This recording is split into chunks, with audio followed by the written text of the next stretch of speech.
This is Tyler, your antisocial critic and the host of the AntiSocial Network, your number one source for anachronistic conversations online. Come join us each week to hear opinions from some of the best voices discussing entertainment, politics, religion, and modern life on the internet today, most of which you've never heard of, but I have.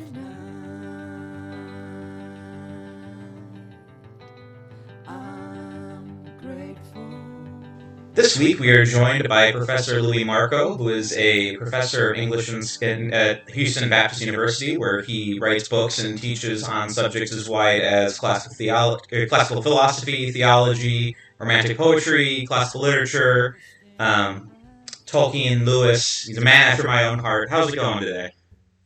It's great. One of the nice things about teaching at a smaller liberal arts college is you get to be a Renaissance man. That's where my real heart is. I mean, my dissertation was on Wordsworth. I love the Romantics and the Victorians, but then anything to do with ancient Greece or Rome, C.S. Lewis, J.R.R. Tolkien, apologetics, also film. And it's just great to be in a place where you can make connections between things. And I'm very much into what they would call classical Christian education. I just came back from speaking in Virginia a few days ago, and both of my kids are teaching in classes. So we are the ones that are preserving the classics, even as the so-called Ivy Leagues are throwing them out. So, Tyler, God has a sense of humor that he's preserving the pagan classics by the least likely people imaginable. Conservative Christians, homeschoolers, evangelicals, and I think it's wonderful proof that God has a sense of humor. It's a wonderful burden that it almost crashed down upon your shoulders specifically, but your body of work is large enough that it encompasses all of it. So, I believe your most recent book is From Plato to Christ, which which my website just posted a review of a couple days ago. That came out in August, right? Yeah, it's so pretty. I just got a card that said it's in its third printing. Now, the printing may only be 1,000, but that's still pretty good, whatever the third printing means. So it seems to be doing well, and I've been doing lots of podcasts. And in a sense, it's kind of a sequel. Back in, I think it was 2007, I published a book with InterVarsity called From Achilles to Christ, Why Christians Should Read the Pagan Classics. And I focus on the Iliad, the Odyssey, the Aeneid, and the Greek tragedies. And in there I said, I really need some chapters on Plato, but Plato really deserves his own book. And so it took me another 12 years, but finally it took all different forms, and I'm glad I'm back with InterVarsity Press again. And so, again, Plato is just one of the most fascinating figures of the ancient world. He got so many things right. And then the same year, I published another so-called sequel called The Myth Made Fact, Reading Greek and Roman Mythology Through Christian Eyes.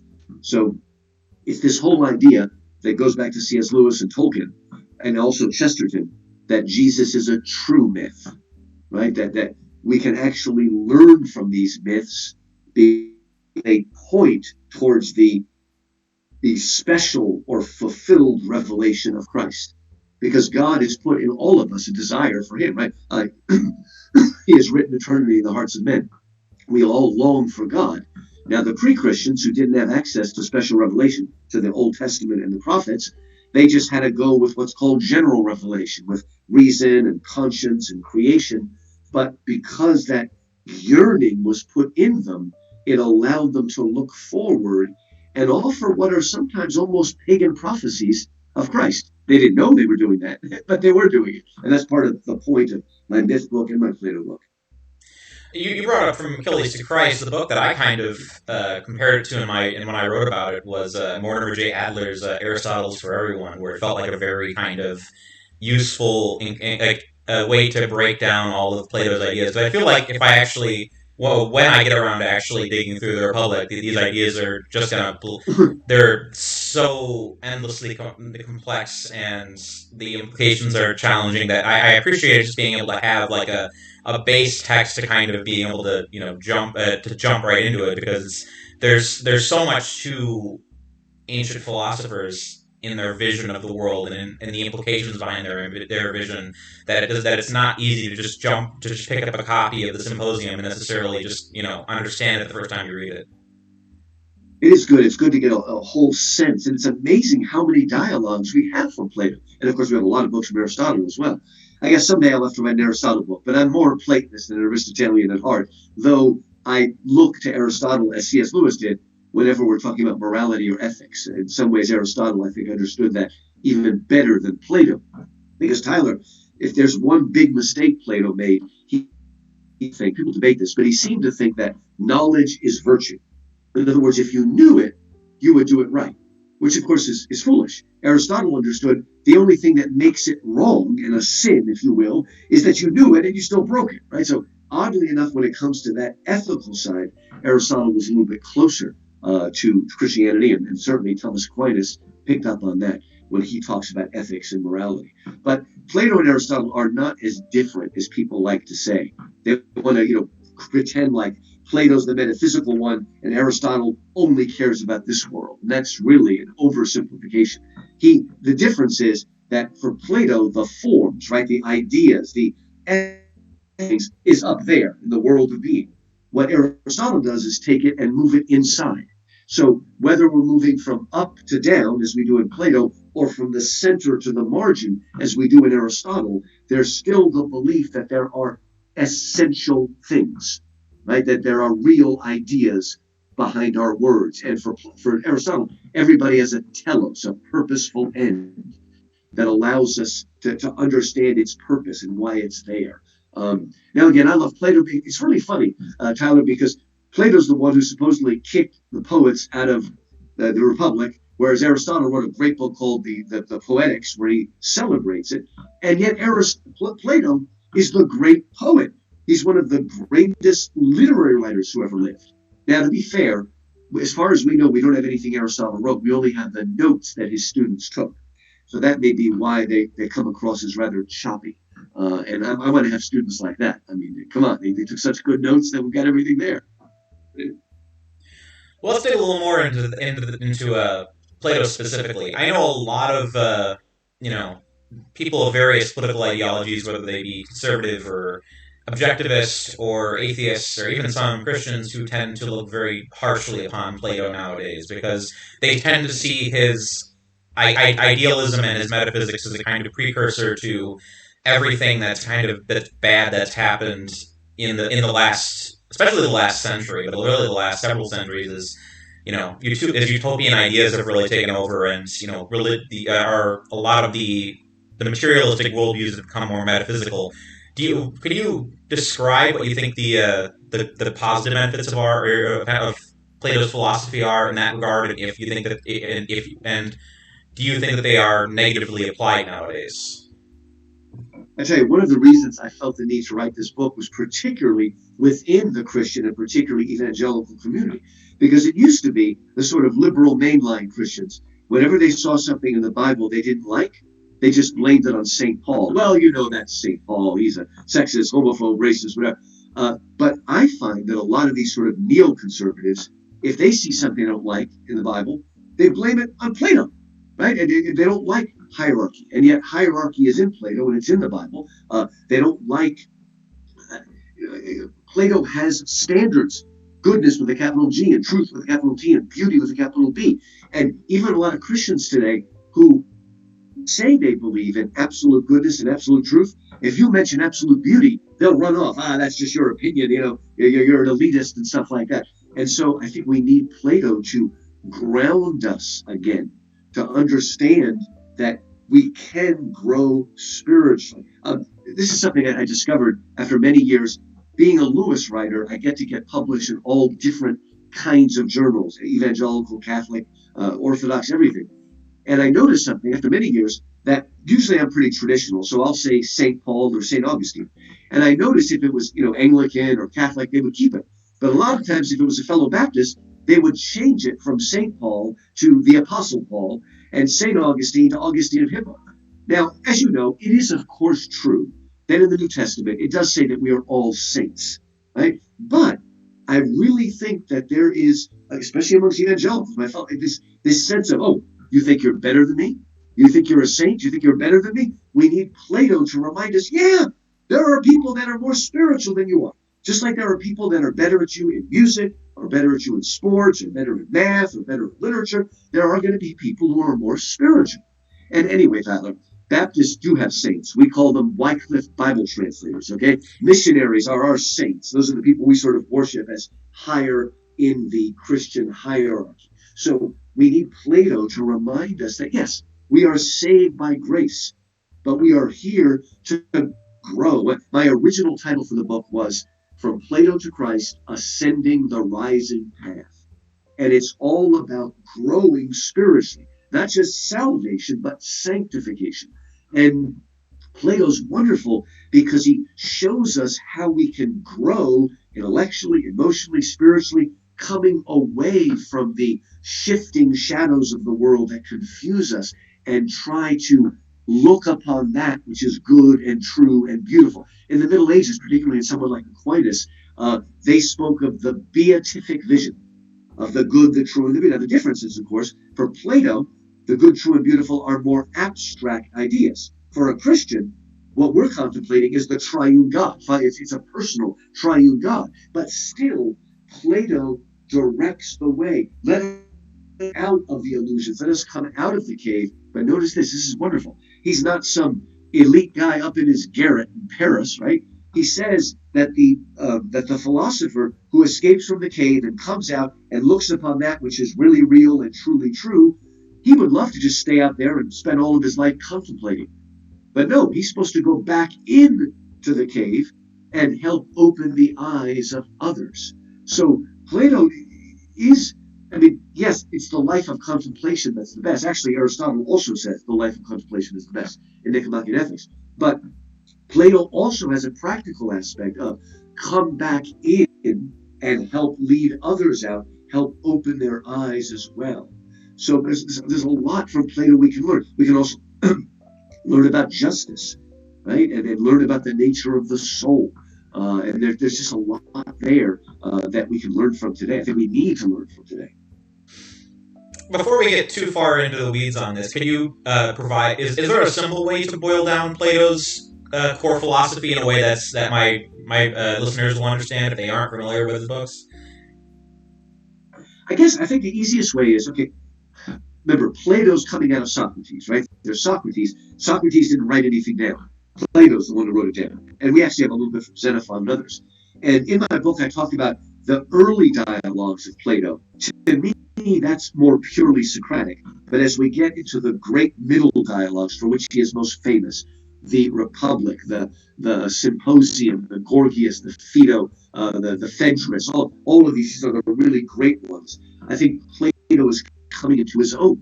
And this is sort of a two-step process. What Plato learns from his teacher, Socrates, is the importance of definition.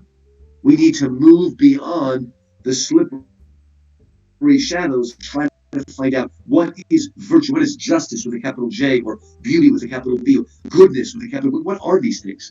But what Socrates knows is that we can't really get a perception of what courage really is because we're sort of distracted and even blinded by all the man-made ideas of courage. So if we want to get to courage with a capital C, we have to be able to get by all those little courages with a small c. We have to get past justice with a small j if we're going to perceive what the real justice is. So interestingly, the first step in Socrates and also early Plato sounds a lot like crazy postmodernism, where you break down everything we thought we knew and explode those definitions. But that is not where Plato stops. He does that, oh yeah, everything's relative, that's it. We'll just do whatever you feel.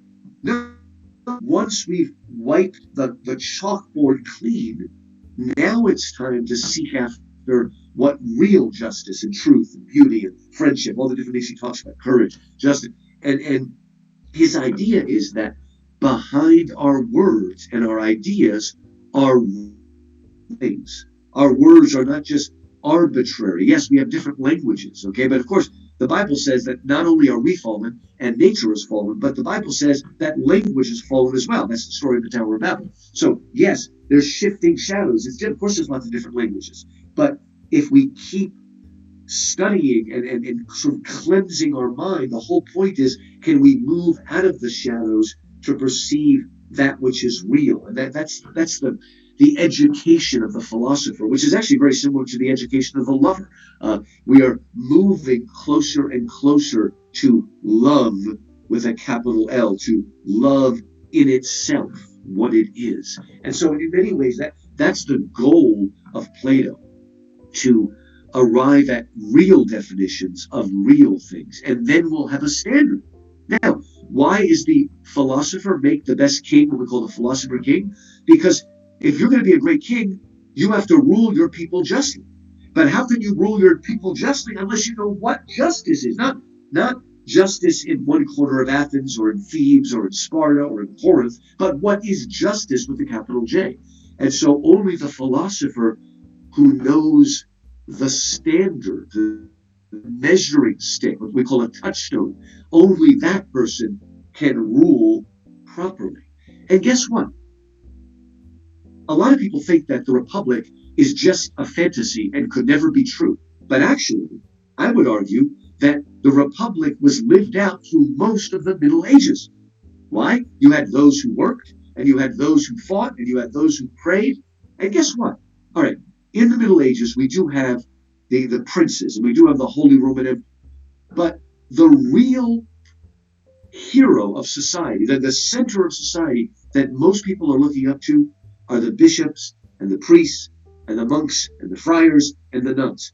Who are these people? These are people who have devoted their life to prayer and devotion.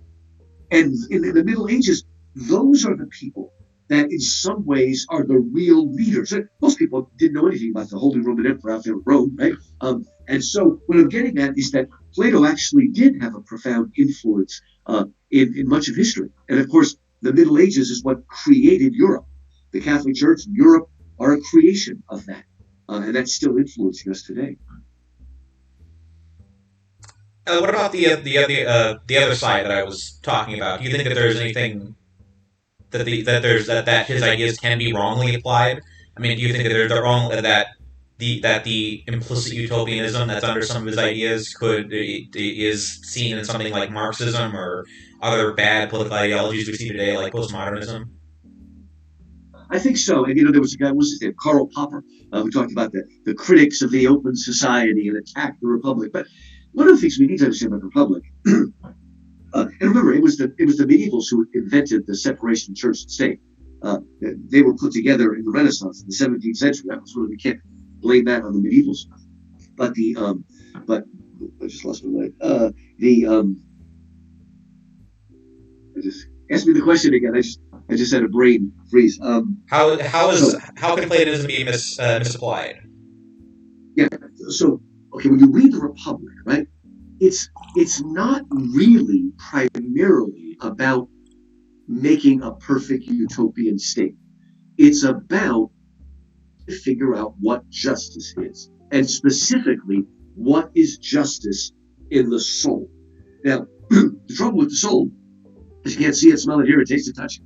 So, if we want to understand what justice is, let's take the microcosm of the soul and expand it to the macrocosm of a state. Once we've done that, let's look for justice in the state, and then we will work our way backwards to the soul. But once they start creating the republic, they get carried away. And it's the young boys who actually keep forcing Socrates to talk about other things and other things. And it's crazy. And, you get the community of women and all that sort of stuff, and noble lies and things like that. And that's certainly not what we want. Although, if you actually read, almost all of Plato's dialogues are fairly short. There's only two long dialogues that are so long that they're broken into book one, book two, book three. So there's 10 books in the Republic. He only wrote one of the books. It's called The Laws. It's a late book. And that one's actually more practical. You could actually, and this idea of putting such an emphasis on the law, of course, has a huge influence on the British and on America. The idea we're a nation of laws, not a nation of man, all of that sort of stuff. So he does get more practical. But again, the danger of Plato, particularly from the Christian point of view, is that there still is a bit of a downplaying of the material world. Now, the extreme view of the body is nothing is really the Neoplatonism. This is kind of unfair to put all of that on Plato. That's really coming later with the Neoplatonists and stuff like that. But still, there is a danger in Plato of downplaying the body. But guess what? That's in America. Many Americans are really dualists without knowing it, by which I mean soul good and body bad. I absolutely love It's a Wonderful Life, one of my top 10 favorite films. I've taught it many times, and it's a great movie, but it unfortunately gave us the completely ridiculous notion that when we die, we become angels. Okay? In Christianity, in heaven, we're going to have resurrection bodies. We were created to be fully physical and fully spiritual, and we will remain that way. Right? And so, again, Plato can sometimes uh, too much downplay the body when in the Bible, Old and New Testament, matter's good. God created matter. He said it's good. It's fallen, but our soul is fallen as well. Everything's fallen. It needs to be restored. But the world will be restored. It's a new heaven and a new earth. It's not a heaven with clouds and people floating around and stuff, right? And again, sometimes when people get too platonic, they can get a little bit too much like that, lose touch with the physical. And like I said, that's a problem. The other problem I mentioned before is this idea that that we could perfect people if they only knew things, and that's the biggest danger of utopia. Right? The idea is that we can perfect people. Now the trouble is that sounds so positive, but the trouble is whenever you try to perfect people, always you're going to decide that there is a group of people who are already so corrupt you can't do anything with them, so you kill them. Now those could be Jews if you're Hitler. They could be the kulaks. Those were the richer serfs who owned land, landlords basically. You kill them. You can kill the Khmer Rouge. You can kill all the intellectuals like Mao did, or make them shovel dirt. But so yes, I think Plato bears a little bit of guilt for this, but it doesn't have to go in that direction. I mean, the real person that gave us modern utopianism is not but Jean-Jacques Rousseau. And Rousseau, again, had this idea that man is by nature good, right? Man is born free, but is everywhere in chains. That we're corrupted by society, but we're naturally good. That's the real thing that led to so much of the utopianism of the modern world, and so much death and destruction.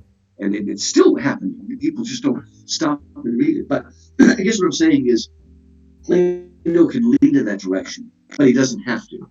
There are, stays to keep us from that excess.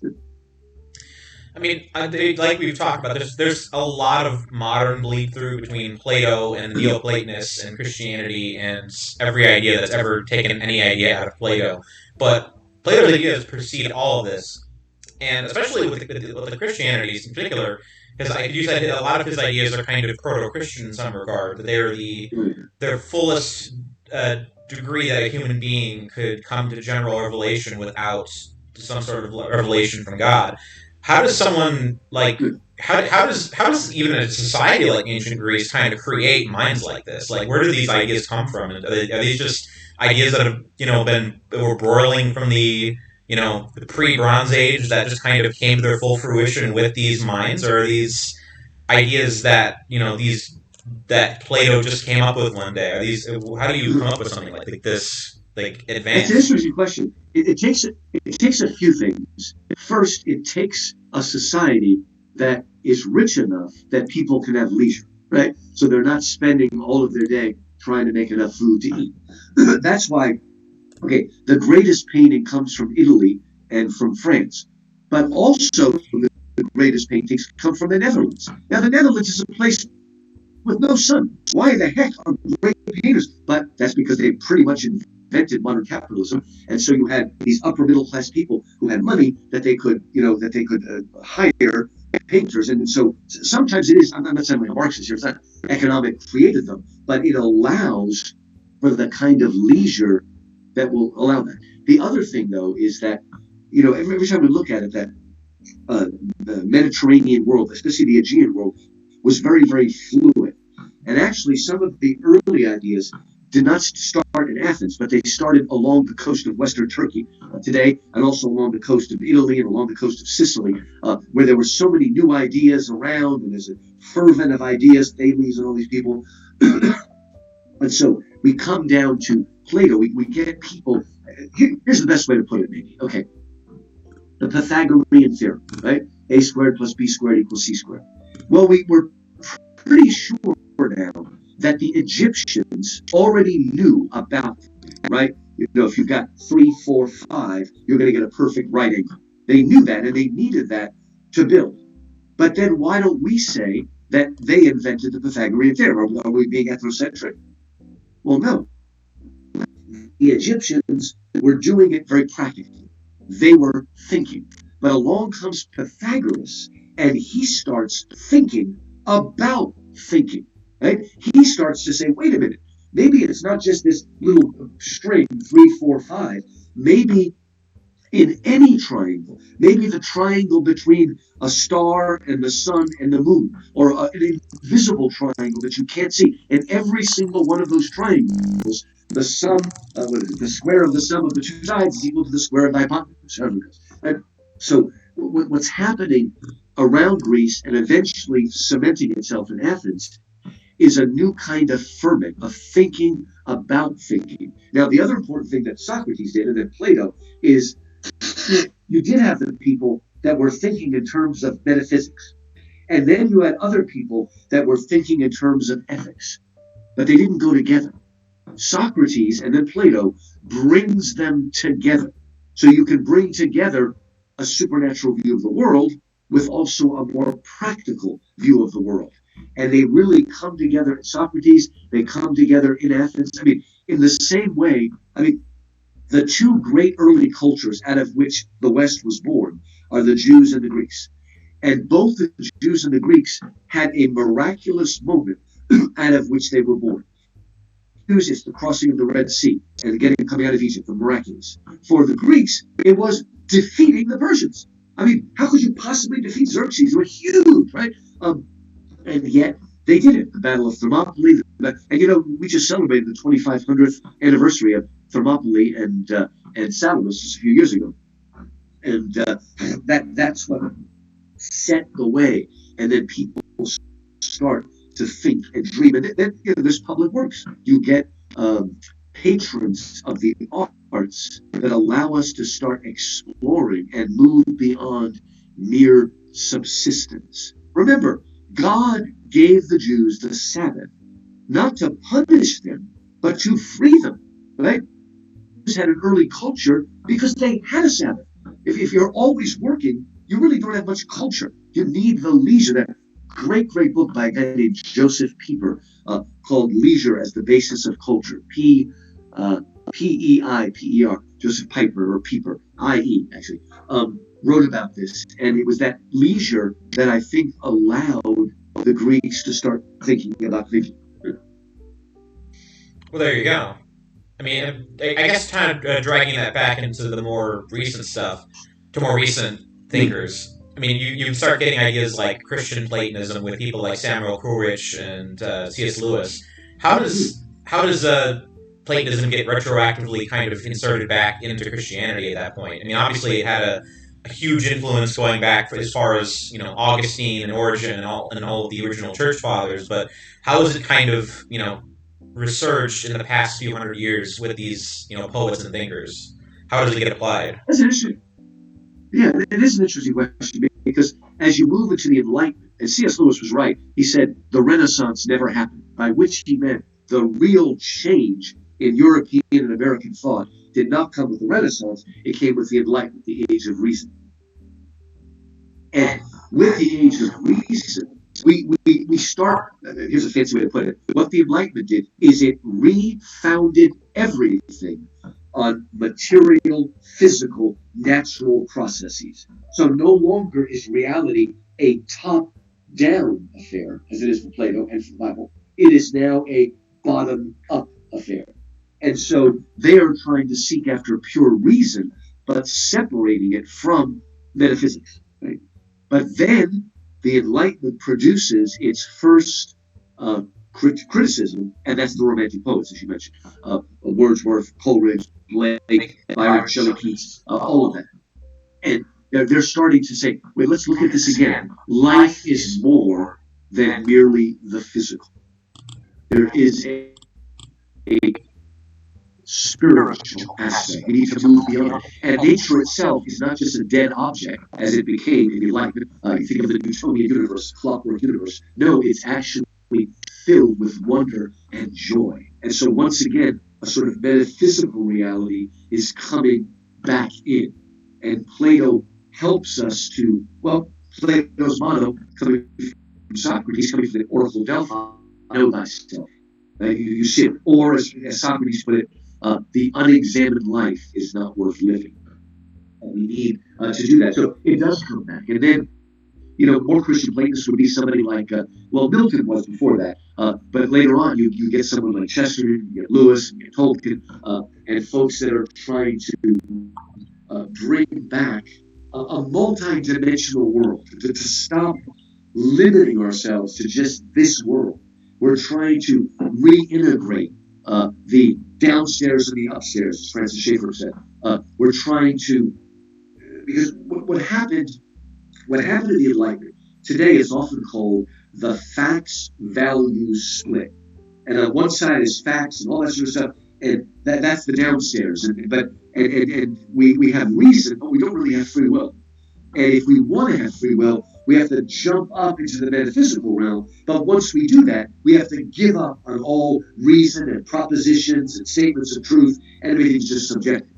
And in some ways, with the help of Plato, there's this attempt to bring back the subjective and the objective. There's the mind and the soul, the mind and nature, and try to reintegrate them. And a lot of times they use the biblical metaphor of the great marriage, when Christ, the bridegroom, and the bride, which is the body of Christ, are brought together and married together in heaven. And so there is that desire to, again, transcend, to not be limited to a sort of dead world. And a lot of the romantics go through a crisis that they need to come out of and be reunited. And now Shelley was an atheist, but his later work, if he had lived a little bit longer, I think he would have gotten more religious, because his later work is seeking and striving. And Percy Bysshe Shelley might be the only man in history who really believed in free love. In other words, it wasn't just an excuse to sleep with a lot of women. He really believed, he was a pure Platonist. I don't talk about it in my book, but Shelley believed that there was the ideal out there. He was seeking the ideal of love and beauty. Unfortunately, it kept moving from woman to woman to woman, right? But he was serious about it. He was very much a Platonist. In fact, I think he did a good translation of the Symposium and a few other Platonic dialogues. And then, again, C.S. Lewis was trying to defend Christianity, but he was also trying to defend a Platonism that, again, sees beyond this world and is not limited to it. That seems like it's more applicable now than it was even, 50, 70, 200 years ago now, as materialism is even more rampant at this point. I think it is. And you have two different extremes. A good way to express that extreme would be Freud and Jung, right? So Freud is a radical materialist. Jung tries to bring the soul back in the archetypes. Now, from a Christian point of view, he's more what we would call New Age today, I guess, right? But still, he is trying to bring back a spiritual dimension, what he speaks of as the collective unconscious and the archetypes and the animus and the anima. And I think what we call the New Age is partly a reaction against the dead world that we live in. And in one of the essays I wrote, I said, the modern world has killed the heavens and the church has performed the funeral.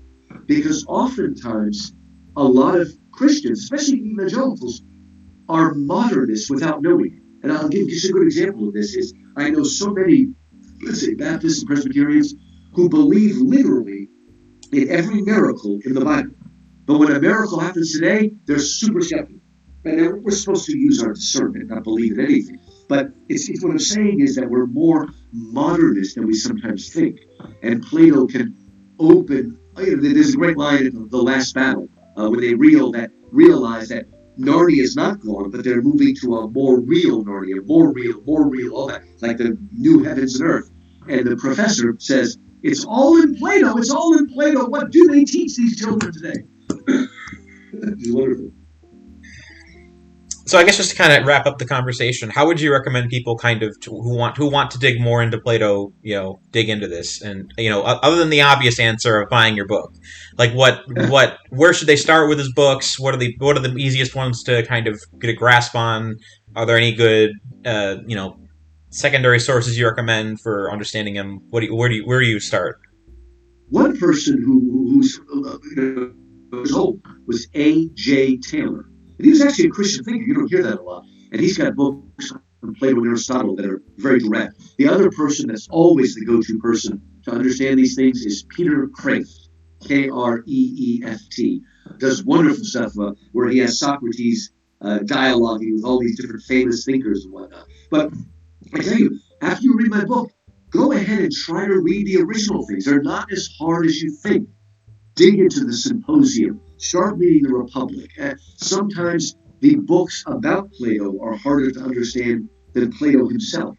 He really is a very direct thinker, and he's so that's the amazing thing about it. He's so imaginative. So go back and read those things. A good place to start is the Apology of Plato. Well, it's called Plato's Apology, but it's the apology that Socrates gives. So sometimes it's called Plato's, but that is the defense that Socrates made before the Athenians about his life, and he didn't do a very good job because they killed him. They gave him hemlock to drink. But that's like the beginning of the joy of learning and thinking and trying to understand, and the whole idea of debate and dialogue. It's so exciting. Where do you usually? I assume you teach some level of the philosophy class. Where do you usually start with his dialogues when you teach them? Now, actually, I'm actually an English professor, but I bring philosophy as Lewis was. Lewis studied philosophy too. He was an English professor, and I mean, like I said, it's good. There you can often buy this book. Usually, it's called The Trial and Death of Socrates, and it has the apology in it, and it has the Crito in it, and it has the Phaedo. That's kind of a good place to start. Accessible dialogues that you can move from. And then from there, I would read in the Republic and also the Symposium and also something called the Phaedrus, which is beautiful. And the myths of Plato are so moving. I spent a lot of time in my book looking at the major myths. Another word for myth is allegory. He's using the myth of Ur, the allegory of the cave, and the way basically Plato will make a logical argument, and then he'll just wax poetic and just woo, off he goes, and has a great time there. So that's often a good place to start. All right, this has been our interview with Louis Marko, author of From Plato to Christ. I really appreciate all your time and getting to kind of dig into all these concepts. Do you have anything you want to shout out real quick before we end? Do you want to plug your Well, blog or? yeah, the best way to learn about me is just go to Amazon and type in my name, Louis Markos, Markos, is a Greek name with K, and you'll see my Amazon author page with all my books. Also, if you go to YouTube and type in my name, I've got a YouTube channel with lots, especially during quarantine. I've been sitting here in front of my laptop making a bunch of things, and that's probably the best way to get to know me. And again, if you like the Plato book, I think you'll like the Myth Made Fact. And with this, if you are somebody that has Audible, after I wrote my book, The Myth Made Fact, Reading Greek and Roman Mythology to Christian Eyes, they actually got me to do an audiobook of my own book. First time I did. So I did an audiobook, real dramatic, and that's available on Audible, The Myth Made Fact. And I think you get a free book each month or something if you're an Audible subscriber. So I think you'll enjoy that. Well, there you go. Thank you very much. I appreciate all your time and getting to go through this. So, hope you have a good day. The AntiSocial Network is a Groupthink Productions podcast. Editing, producing, and hosting are by Tyler Hummel, artwork by Crystal Calley, and original music was composed by Melissa Lafira and the late Dan Smolla. Like, subscribe, and please let us know what you think about the show in the comments below if you'd like to see anyone interesting be a guest on the show. Thank you for listening.